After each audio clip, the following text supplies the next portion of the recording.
Mga tips sa pagnegosyo sa aggregate supply. Una, market research. So, market research kailangan need nimo identify unsay klase nga feeds ang ilang ginagamit diha. So, identify pud nimo ang farm market, kung accessible ba or dool ba. Napasig na ka sa tunga-tunga sa syudad. Ikadua, business plan. So, sa business plan, target na mo ang market nga posible ibaligyan nimo sa klase nga feeds.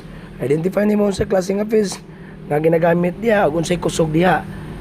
O diskarte sa presyo sa pagpadagan sa negosyo. So plano nimo unsay sa nimo pagpadagan, makita nimo ang place nito sa mga presyo. Then next ang capital financial. So lantaon nimo ang unsay place nimo, at the same time gilantaw nimo ang capital. Ikatulo, maglukat ka og business permit. So kailangan i-register nimo imong negosyo para magkuha ka business permit, kuha ka sa barangay o moadto po ka sa LGU or sa local, malukat kag permit. Dayon mo coordinate po ka sa barangay ug local government nga mag-operate ka na nga lugar. At the same time, mo coordinate po ka sa mga agriculture, no? Agriculture diha nga place. Ikaapat, supplier sa fish or supplier sa tambal. So kailangan nimo ang agpitan or ang iyong relasyon sa mga supplier sa feeds. So imo na sila coordinate ang daon ug unsay ilang pamaagi sa pag-supply sa feeds.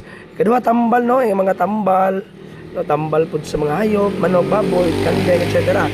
So kailangan pud mo ikuha ng mga supplier niya na. And tools, materials, accessories sa mga like sirens, ano ba, gamitonon ninyo sa aggregate or pag-inject. Dahil lang taon po nimo ang quality sa feeds nga ilahang i-introduce mo nga pwede ba nimo i-market or makasukol ba sa market price sa inyong lugar. So, maulan sa to, upat lang ka